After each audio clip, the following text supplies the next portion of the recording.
পবিত্র মাহে রমজান উপলক্ষে পাওয়ার নিউজ বিডির নিয়মিত আয়োজন জাস্ট হেল্প কোরআনের আলো অনুষ্ঠান থেকে দর্শক শ্রোতাকে স্বাগত। আমাদের আলোচনার বিষয় আজকের বিষয়বস্তু হলো রোজার ফজিলত। আমাদের মুখ্য আলোচক মৌলানা আহমেদ শামসুদ্দিন। আসসালামু আলাইকুম। আসসালামু আলাইকুম রাহমাতুল্লাহ। ওয়া আলাইকুম আসসালাম। আমরা একটা আজকের বিষয়বস্তু আমাদের রোজার ফজিলত, হেফাজত। জি। আমরা প্রথমেই আপনাকে এক প্রশ্ন দিয়ে শুরু করি যে আমরা রোজা রাখি কিন্তু রোজার কোন ফল পাই না। এটা কেন হয়, বা এটা যদি আমরা দর্শক শ্রোতা বিস্তারিত বলেন। বিসমিল্লাহির রহমানির রহিম। নাহমাদুহু ওয়া নুসাল্লি আলা রাসূলিহিল কারীম। আম্মা বা'দ। আউযু বিল্লাহি মিনাশ শাইতানির রাজীম। বিসমিল্লাহির রহমানির রহিম। সুপ্রিয় দর্শক শ্রোতা, যে যেখান থেকে আমাদের সাথে ইতিমধ্যে যুক্ত হয়েছেন, প্রত্যেককে আন্তরিক প্রীতি, শুভেচ্ছা ও মোবারকবাদ। হ্যাঁ, আজকে আমাদেরকে যে বিষয়টি আলোচনা করার জন্য আমাদের আহ বলা হয়েছে যে রোজার হেফাজত বা রোজা আদায় করে আমরা রোজার ফল পাই না কেন? আসলে ব্যাপারটি একটু বিচার বিশ্লেষণ করার, বোঝার, অনুধাবন করার। প্রথমত হচ্ছে যে রমজানুল করিম, আল্লাহ সুবহানাহু ওয়া তাআলা কোরআনে কারিমের মধ্যে বলে দিয়েছেন যে ইয়া আইয়ুহাল্লাযীনা আমানু কুতিবা আলাইকুমুস সিয়াম কামা কুতিবা আলাল লাযীনা মিন ক্বাবলিকুম লাআল্লাকুম তাত্তাকুন, যে তোমাদের উপর রোজা ফরজ করা হয়েছে যেভাবে তোমাদের পূর্ববর্তীদের উপর রোজা ফরজ করা হয়েছিল, তাতে করে তোমরা তাকওয়া অর্জন করতে পারবে, খোদা ভীরুতা অর্জন করতে পারবে, মুত্তাকি হতে পারবে। আমরা রোজার চর্চা করছি, রোজার চর্চা করি, আমাদের অবশ্যই আমাদের মূল মকসুদ থাকে আল্লাহর সন্তুষ্টি অর্জন করা, খোদা ভীরুতা অর্জন করা, তাকওয়া অর্জন করা, পরহেজগারি অর্জন করা। এখন যদি প্রশ্ন করেন যে আমরা রোজার ফল পাই না কেন,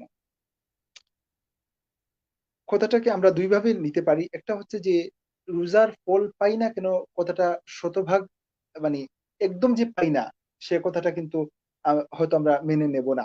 এজন্য না, যে আমরা যদি রোজা আদায় করি সুবহে সাদিক থেকে সূর্যাস্ত পর্যন্ত, যেই রোজা শুরু হওয়ার যে নির্ধারিত সময়, তা থেকে ইফতারের সময় পর্যন্ত আমরা যদি সিয়াম সাধনা করি, আমরা পানাহার থেকে বিরত থাকি, শারীরিক সম্পর্ক থেকে বিরত থাকি, আমাদের রোজা আদায় হয়েছে আলহামদুলিল্লাহ। এর মধ্য দিয়ে আমাদের কি হলো, আমাদের উপর, যাদের উপর রোজা ফরজ, তাদের উপর অবধারিত যে ফরজ দায়িত্বটা ছিল, সেটা আমরা আদায় করতে পেরেছি। সুতরাং আমাদের উপর থেকে ফরজ সম্পন্ন হয়েছে। যেহেতু মহান আল্লাহ সুবহানাহু ওয়া তাআলার বিধান আমি পালন করেছি, সেই জন্য আমি ইনশাআল্লাহ আল্লাহর কাছে আমি আজর বা সওয়াব বা এই রোজার ফল যা তা পাবো, আমি প্রত্যাশা করতে পারি। সুতরাং আমার আমরা যে সিয়াম সাধনা করছি, এতে যে আমরা নিষ্ফল সাধনা করছি, মোটেও না। আমি সিয়াম যদি আদায় করি, অন্তত প্রথমত আমার ফরজ আমার উপর থেকে আদায় হয়ে যাচ্ছে। আমার উপর থেকে ফরজিয়তটা সুসম্পন্ন হলো। যদি আমি রোজাটা ফরজটা আদায় না করতাম, তাহলে আমি গুনাহগার হতাম। আমি পানিশমেন্ট খাওয়ার উপযুক্ত হতাম। আমাকে জাহান্নামে পুড়তে হতো। সুতরাং আমি রোজা আদায় করছি মানে আমি ফল পাচ্ছি, আমি জাহান্নাম থেকে বেঁচে যাচ্ছি, আমি জান্নাতের উপযুক্ত হচ্ছি। আল্লাহর কাছে আমি আমি অন্তত আমার ফরজ বিধানটুকু আমি আদায় করেছি, সেটুকু, সেই সওয়াবটুকু বা সেই যোগ্যতা, সেই মানে আমি দায়িত্বটুকু আমি পালন করেছি। সেই হিসাবে আমি অবশ্যই একটা ফল পেয়ে গেলাম। আলহামদুলিল্লাহ, আলহামদুলিল্লাহ, আলহামদুলিল্লাহ।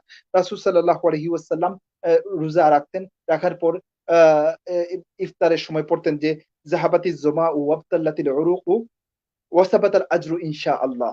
যে আপনি আমার তৃষ্ণা পিপাসা নিবারণ হয়েছে ইফতার করার পর। তারপর হচ্ছে যে আমার শিরা উপশিরা শীতল হয়েছে, এবং ওয়াসাবাতাল আজরু, এবং আমার সওয়াব সাব্যস্ত হয়েছে ইনশাআল্লাহ, যদি আল্লাহ চান। তো আল্লাহ সুবহানাহু ওয়া তাআলা ফরজ বিধান দিয়েছেন, আপনি আমি যদি আদায় করি, তাহলে ইনশাআল্লাহ আমরা প্রত্যাশা করব যে আমরা তো সওয়াব পাবোই, পাবোই। আমাদের এই জায়গায় অন্তত হতাশ হওয়ার কিছু নেই। এবার আসি যে দ্বিতীয় ভাবে যদি আমরা বিশ্লেষণ করি যে হ্যাঁ, রোজা আদায় করে আমি ফরজিয়ত আদায় হলো, কিন্তু আমি রোজা সাধনার মধ্য দিয়ে আমি প্রকৃতভাবে রোজার যে আরো ফল যেটা আছে, যে রোজায় যে মুত্তাকি লোক, আমাকে পরহেজগার লোক, আমাকে প্রকৃত মুমিন হিসাবে আমাকে যে গড়ে দেওয়ার কথা ছিল, সেটা কি আমি গড়তে পারছি কি না, সেই জায়গাটা যদি আমরা চিন্তা করি, তাহলে আমরা হাদিসের দিকে তাকাই। যে রাসূল আকরাম সাল্লাল্লাহু আলাইহি ওয়াসাল্লামের হাদিস, যে রাসূল আকরাম সাল্লাল্লাহু আলাইহি ওয়াসাল্লাম বলছেন যে আস-সাওমু জুন্নাতুন, রোজা হচ্ছে ঢাল স্বরূপ, ইযা লাম ইউকরাকুহা, যতক্ষণ না এটাকে ছিঁড়ে ফেলা হয় ততক্ষণ এটা এটা ঢাল স্বরূপ। তাহলে এই হাদিসের দিকে যদি লক্ষ্য করি যে রোজা আমাদের জন্য ঢাল স্বরূপ জাহান্নামের আগুন থেকে, কিন্তু কখন? যতক্ষণ না এটাকে ছিঁড়ে ফেলা হয়, নষ্ট করে ফেলা হয়। তাহলে রোজাকে যদি নষ্ট করে ফেলা হয়, তাহলে সেটা রোজার যে প্রকৃত ফল পাওয়ার যে আমাদের কোয়ালিটি ছিল, সেই কোয়ালিটিটা রোজার কমে আসবে। রাসূল আকরাম সাল্লাল্লাহু আলাইহি ওয়াসাল্লামের এই হাদিস থেকে আমরা বুঝতে পারি। এখন কথা হলো যে কিভাবে রোজাকে কিভাবে নষ্ট হয়? নষ্ট হয়? তো এইভাবে এখন এই কথা বিষয়গুলো অনেকভাবেই আমরা রোজাকে নষ্ট হয়। যদি আমরা কোরআন হাদিসের রেফারেন্স গুলো দেখি যে কিভাবে রোজা নষ্ট হয়, তাহলে দেখব যে রাসূল আকরাম সাল্লাল্লাহু আলাইহি ওয়াসাল্লাম বলছেন যে, "মান লাম ইয়াদা কওলা যুরি ওয়াল আমালা বিহি ফালাইসা লিল্লাহি হাজাতুন আন ইয়াদা তা'মাহু ওয়া শারাবাহু।" যে ব্যক্তি রোজা রেখে মিথ্যা কথা, মিথ্যা কাজ, মিথ্যা আমল ছাড়লো না, তার জন্য এই পানাহার থেকে মানে পানাহার থেকে বিরত থাকার কোনো দরকার নাই। এর মানে রোজা অবস্থায় সে যদি মিথ্যা কথায়, মিথ্যা কাজে লিপ্ত থাকে বা মিথ্যার সমগ্র গোত্রীয় বিষয়-আশয়ের সাথে সে লিপ্ত থাকে, তাহলে কি তার তার রোজাটা সেই ফল সমৃদ্ধ রোজা হচ্ছে বলেন। না। অনেকটা নিষ্ফল রোজা হয়ে যাচ্ছে। তারপর আমরা যদি দেখি যে আ একজন সাহাবী আ আ ম একজন এসে জিজ্ঞেস বললেন রাসূল আকরাম সাল্লাল্লাহু আলাইহি ওয়াসাল্লামের কাছে যে একজন মহিলা সাহাবীর তার রোজা রেখে অনেক কষ্ট হচ্ছে। রাসূল সাল্লাল্লাহু আলাইহি ওয়াসাল্লাম বললেন যে তাকে বমি করতে বলো। দেখা গেল যে বমি করার পর তার বমির মধ্যে তাজা গোশত চলে আসছে। বলা হলো যে সে কি করেছে? সে গীবত করেছে, সেজন্য বুঝতে তার এই পেরেছি। অবস্থা। এর মানে তাহলে গীবতের মধ্য দিয়ে, পরনিন্দার মধ্য দিয়ে, পরচর্চার মধ্য দিয়ে আমার রোজার কোয়ালিটিটাকে নষ্ট হয়ে যাচ্ছে। ঠিক তেমনি ভাবে আমরা আমাদের রোজা আমাকে মুত্তাকি বানাবে। একজন মুত্তাকি হওয়ার ক্ষেত্রে এন্ট্রি যে বিষয়গুলো, যেগুলো যেগুলো আমি রোজা রেখেছি, সকাল থেকে বিকাল পর্যন্ত পানাহার থেকে বিরত থেকেছি ঠিকই। কিন্তু আমি ওই রোজাটা শুধু জাস্ট আমি শুরু করেছি সকাল থেকে বিকালে আমি শেষ করব। মধ্যিখানে আমি সারাক্ষণ আমি হয়তো এমন যে বিষয়গুলো চর্চাতে ব্যস্তই থাকলাম যেগুলো আমার মুমিন এবং মুত্তাকির জন্য এটা মুখালিফ। যেমন আমি আমি সুদ ঘুষের কারবার করলাম। আমি হারাম কাজে ব্যস্ত থাকলাম। আমি আমার চোখের হিফাজত করলাম না। আমি চোখ দিয়ে আমি নোংরা বিষয় এ এ চর্চা দেখলাম করতেই বা থাকলাম। ঠিক তেমনি ভাবে মনে করেন আমি গীবত করলাম। আমি নিজে হারাম বিষয় মানে মানে চর্চা করলাম। এইসব বিষয়-আশয়গুলো বা গুনাহের কাজের মধ্যে লিপ্ত থাকলাম। তাহলে কি হলো? তাহলে রোজার মকসুদটা যেটা ছিল যে আপনাকে মুত্তাকি করবে, আপনি আপনি সেই চর্চাটাই তো করছেন না। আপনাকে চর্চা তো করতে হবে। সেই চর্চাটাই করছেন না। আপনি রোজার প্রকৃত ফল কেমনে আশা করেন? আমাদের ফরজিয়ত হয়তো আদায় হবে। কিন্তু রোজা দিয়ে যে আমার মধ্যে যে আমার এই যে কুওয়াতে মালাকিয়া যেটা, ফেরেশতা গুনাগুণ যেটা উৎপন্ন হওয়া, সেই জিনিসটা আসলে না ঘটারই কথা। তো এটাই হচ্ছে আসলে রোজার প্রকৃত ফল পেতে হলে আমাদেরকে আমাদের রোজাকে হিফাজত করতে হবে। রোজাকে হিফাজত করতে হবে যে আমি রোজাদার। আনা সাইমুন। রাসূল সাল্লাল্লাহু আলাইহি ওয়াসাল্লামের আরেকটা হাদিসই এসছে যে এই যে আপনার মনে করেন যে সমাজে চলতে গেলে আপনার মেজাজ খারাপ হবে, রাগ আসবে। কেউ আপনি কারোর উপর রাগান্বিত হবেন। অথবা কেউ আপনার উপর সে আক্রমণ চালাবে, ঝগড়া করবে। এরকম পরিস্থিতির সৃষ্টি হতে পারে। তখন আপনি বলে দিবেন যে আনা সাইমুন বা ইন্নী সাইমুন, যে আমি রোজাদার। তাইলে এটা দিয়ে বোঝা যায় যে এইসব জিনিস যেগুলো আপনি একজন মুত্তাকি লোকের যে আদর্শ হওয়া উচিত, সেইগুলো থেকে যেই জিনিসগুলো আপনাকে বিচ্যুত করে, সেইগুলো আপনাকে পরিহার করতে হবে। তখন দেখা যাবে যে আপনি ভাবে রোজার ফল আমরা আশা করতে পারি। ঠিক তেমনি ভাবে আমরা আ যে জিনিসটা আমরা বলতে পারি যে আমরা হয়তো সকাল থেকে বিকাল পর্যন্ত অনেকেই আমরা পানাহার থেকে বিরত থাকি। অনেকেই আমরা পানাহার থেকে বিরত থাকি। কেউ হয়তো তার খাবারের অভাবে সে অনেক সময় ভুখা থাকে। অনেকে আছে তার ঘরে খাবার আছে, টেবিলে খাবার আছে। কিন্তু তার কর্মব্যস্ততা বা নানা ধরনের পেরেশানির কারণে সে রোজার থেকে বেশি সময় অনেক সময় সে পানাহার থেকে বিরত থাকে। কে সে সে এত ব্যস্ত থাকে। কিন্তু এর ফলে কি সে আল্লাহর কাছে আজর বা সে সওয়াব আশা করতে পারবে? পারবে পারার কথা না। কিন্তু রোজা এমন একটা ইবাদত আল্লাহ সুবহানাহু ওয়া তাআলা আপনার আমার জন্য করে দিয়েছেন। যার জন্য যে এই সীমিত সময়ে আমরা হয়তো পানাহার থেকে বিরত থেকে হয়তো অ্যা তৃষ্ণা বা ক্ষুধার যন্ত্রণা ভোগ করছি বা সামান্য সময় আল্লাহর জন্য এই স্যাক্রিফাইস টুকু করছি। কিন্তু এর বিনিময়ে আল্লাহ সুবহানাহু ওয়া তাআলা যে কত পরিমাণ আপনার জন্য সওয়াব এবং আজর রেখে দিয়েছেন, আল্লাহ সুবহানাহু ওয়া তাআলা বলছেন যে জান্নাতের মধ্যে সামানিয়াতু আবওয়াবিন, ৮টি দরওয়াজা আছে। এর মধ্যে একটা দরওয়াজার নাম হচ্ছে রায়্যান, এবং এই রায়্যান দরওয়াজা দিয়ে কাউকে প্রবেশ করাবেন না শুধুমাত্র রোজাদার ব্যতীত। এরপরে আল্লাহ সুবহানাহু ওয়া তাআলা বলছেন যে রোজাদারের মুখের গন্ধ আল্লাহর কাছে মিশকের চেয়ে প্রিয়। আল্লাহ সুবহানাহু ওয়া তাআলা বলছেন যে জান্নাতে এমন একটা বালাখানা আছে যে ট্রান্সপারেন্ট, যে তার ভিতর থেকে বাহির দেখা যাবে, বাহির থেকে ভিতর দেখা যাবে। আল্লাহ সুবহানাহু ওয়া তাআলা বলছেন যে এই বালাখানায় কারা প্রবেশ করবে? বলে রোজাদাররা। এরকম প্রচুর আল্লাহ সুবহানাহু ওয়া তাআলা এত বেশি মানে এই ইবাদতের জন্য যে আল্লাহ তাআলা কত আনলিমিটেড সওয়াব ঘোষণা করেছেন। এরপরে বলছেন যে আল্লাহ সুবহানাহু ওয়া তাআলা আস-সাওমু লি ওয়া আনা আজজি বিহি ওয়া আনা উজজা বিহি। যে রোজা আমার জন্য, এর বিনিময়টা আমি দেব। এবং মুহাদ্দিসিন ইকরামরা এর ব্যাখ্যা করেছেন যে এটা আনলিমিটেড বিনিময়ে দেবেন আল্লাহ সুবহানাহু ওয়া তাআলা। তাহলে এ আপনার এই ছোট্ট ইবাদতটির জন্য আল্লাহর যে এত বেশি বিনিময় দিচ্ছেন আপনাকে, সেই তুলনায় আমাদের ইবাদতটা তো আসলেই তুচ্ছ। কিছুই না। হ্যাঁ, তো এই তুচ্ছ রোজার ইবাদতটা, আল্লাহর ফরজ বিধান অত্যন্ত দামি। কিন্তু আমরা তো যেই পরিমাণ বেনিফিট আল্লাহ সুবহানাহু ওয়া তাআলা দিয়ে দিচ্ছেন, আমরা তো সামান্য এটুকু করছি। সেই তুলে আল্লাহর রহমটা আমাদের চেয়ে, আমাদের ইবাদত চেয়ে আল্লাহর অনেক রহমটা, বেশি, দয়াটা অনেক অনেক বেশি। বেশি। সুতরাং এই জিনিসটা কি আমরা আমাদের মনের মধ্যে স্থাপন করতে পারি? যে আমি যখন রোজার মধ্যে থাকি, তখন আমি দেখা গেল যে আমি ইফতার সাহরি করার পর, তারপর দিনের আমার বেগাফিল দিন কেটে যাচ্ছে। আমি আমার মতোই জীবনযাপন করছি। আমার যে রোজা চর্চার মধ্য দিয়ে আমাকে তাকওয়া অর্জনের যে গুণাগুণ তৈরি করার চেষ্টা করা ছিল, আমরা আমরা সেই অনেক সময়, আমি সবার কথা বলছি না, আমাদের মতো গাফিল যারা, অনেকেরই হচ্ছে সেই ধান্দাই নাই। তো এই জিনিসটা যদি আমরা করতে থাকি, তাহলে কি হবে? তাহলে রোজার প্রকৃত ফল আমরা পাবো না। আপনি যদি রোজা রাখার পর আপনি যদি অনুধাবন করতে পারেন যে আমি ওই ইবাদতটা করতেছি যে ইবাদতের বিনিময়ে আল্লাহ সুবহানাহু ওয়া তাআলা ব্যাপক ফজিলত আমার জন্য রেখেছেন। যে ইবাদতের বিনিময়ে আল্লাহ সুবহানাহু ওয়া তাআলা স্বয়ং নিজে দান করবেন। যে ইবাদতের বিনিময়ে আল্লাহ সুবহানাহু ওয়া তাআলা যে পুরস্কার আল্লাহ সুবহানাহু ওয়া তাআলা জান্নাতে এত ব্যাপক আয়োজন করে রেখেছেন। আমি ওই ইবাদতটা করছি। সেই অনুভূতিটা যদি আমাদের মনের মধ্যে জাগ মানে জাগ্রত হয়, তাহলে আমরা আমাদের রোজার কোয়ালিটিটিকে হয়তো একটুও একটু আমরা নিচু হতে দেব না। যে মোট কথা ফল পেতে আশাবাদী হব। অল্পতে আশা করতে আশাবাদী পারি। হব বা যথাযথভাবে আদায় করতে থাকবো।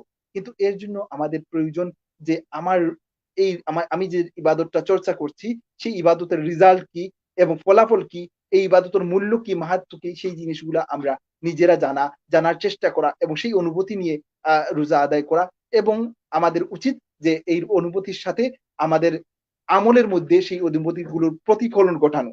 তো এই জিনিসগুলো যদি আমরা করতে পারি, তাহলে আমরা প্রকৃতভাবে একজন সাইম হিসাবে, রোজাদার হিসাবে আ মানে ইয়ে আ আল্লাহর কাছে এবং পার্থিব জীবনে আমরা ফল আশা করতে পারি। কারণ রোজার শাব্দিক অর্থ হচ্ছে আস-সাওমু বিমানা রুকনা, থেমে যাওয়া, থামা।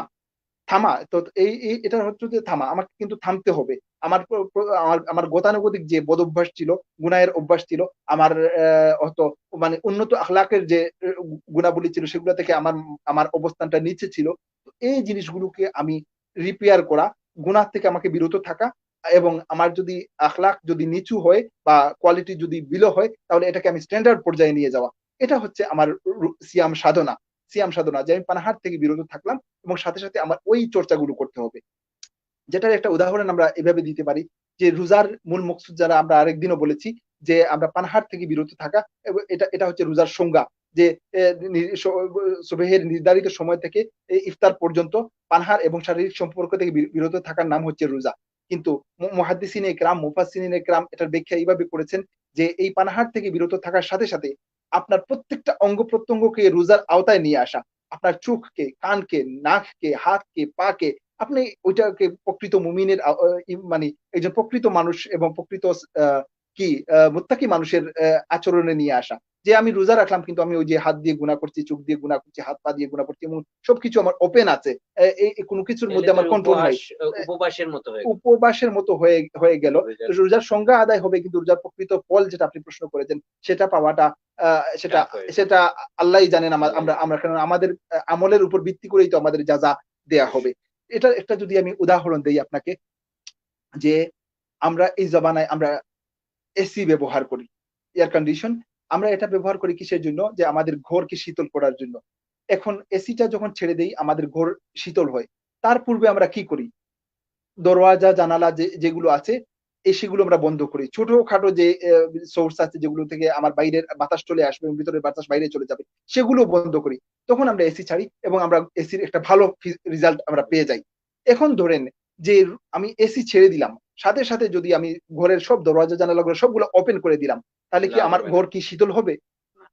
ঠিক তেমনি ভাবে যদি আমরা আমাদেরকে উলামা এই উদাহরণটা আমার না, এই উলামারা বুজুর্গ উলামা ইকরামরা দিয়েছেন যে যদি মনে করেন যে আপনি আপনার ঘরে এসি ছাড়লেন আর আপনার দরওয়াজা জানালা সব খুলে দিলেন, তাহলে কি রেজাল্ট যেভাবে মানে এসির রেজাল্ট পাওয়া যাবে না। ঠিক তেমনি ভাবে আপনি রোজার মধ্যে শামিল হলেন, আপনি রোজা আদায় করলেন কিন্তু আপনার বাকি অঙ্গ-প্রত্যঙ্গ যেগুলো আছে সবগুলো মুখকে বন্ধ করলেন ঠিকই। কিন্তু বাকি অঙ্গ-প্রত্যঙ্গ গুলো হাত, পা, চোখ, কান মানে এবং জীবনের এক্টিভিটি গুলাকে আপনি ওইভাবেই চালিয়ে যাচ্ছেন এবং আপনি গুনাহ থেকে থামছেন না। জীবনে পরিবর্তন আনার চেষ্টা করছেন না। তাহলে রোজার সেই প্রকৃত রেজাল্টটা আশা করা কঠিন। কারণ রোজার মূল মকসুদটাই হচ্ছে আপনি লাআল্লাকুম তাত্তাকুন, আপনি তাকওয়ার চর্চাটা করতে হবে। তাকওয়ার চর্চাটা করতে হবে। রোজা, রমজান শরীফ আমাদেরকে সেই প্ল্যাটফর্মটা তৈরি করে দেয়। আল্লাহ সুবহানাহু ওয়া তাআলা অভিশপ্ত শয়তানকে বেঁধে দেন। নফসকে রোজার চর্চার মধ্য দিয়ে নফস দুর্বল হয়ে আসে। নফসের যে অংশটা কুমন্ত্রণা দেয় সেটা দুর্বল হয়ে আসে এবং আল্লাহ সুবহানাহু ওয়া তাআলা অবারিত রহমত দুনিয়াতে বর্ষণ করতে থাকেন। সব মিলিয়ে আমার সুবর্ণ সুযোগ যে আমাকে রিপেয়ার করে নেয়া, প্রকৃত মুমিন হিসেবে গড়ে নেয়া। সেই জন্য আমাকে মেহনত চালাতে হবে, চর্চা করতে হবে। এটাই হচ্ছে আসলে রোজার প্রকৃত ফল পেতে হলে আমাদের এই বিষয়গুলোকে আমাদের চর্চা করা উচিত। ধন্যবাদ আমাদের আলোচক মাওলানা আহমেদ শামসুদ্দিন। আমরা রোজার হেফাজত সম্পর্কে আপনার কাছ থেকে জানতে পারলাম। আমরা আগামী দিন আমরা আরো বিষয়াদি নিয়ে আসবো। আমরা আগামীকাল আমাদের আলোচনার বিষয়বস্তু থাকবে রমজানের তাওয়াক্কালতু আলাল্লাহ সম্পর্কে আমরা বিস্তারিত আলোচনা করব। ইনশাআল্লাহ, আমরা ইনশাআল্লাহ। আজকের মতো এখানেই সমাপ্তি টানছি। আমরা দর্শকবৃন্দকে অনুরোধ করব আমাদের সাথে থাকবেন, আমাদের সাথে লাইক শেয়ার দিয়ে সাথে থাকবেন, আমাদের অনুষ্ঠান প্রতিদিন দেখবেন। প্রতিদিন আমাদের অনুষ্ঠান জাস্ট হেল্প কোরআনের আলো রাত্রি 11:30 শুরু হয়।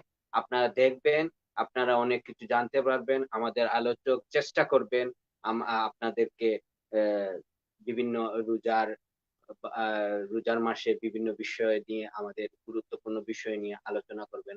ধন্যবাদ। আল্লাহ যতটুকু আমাদের তৌফিক দান করে। আসসালামু আলাইকুম। আসসালামু আলাইকুম ওয়া রাহমাতুল্লাহি ওয়া বারাকাতুহু।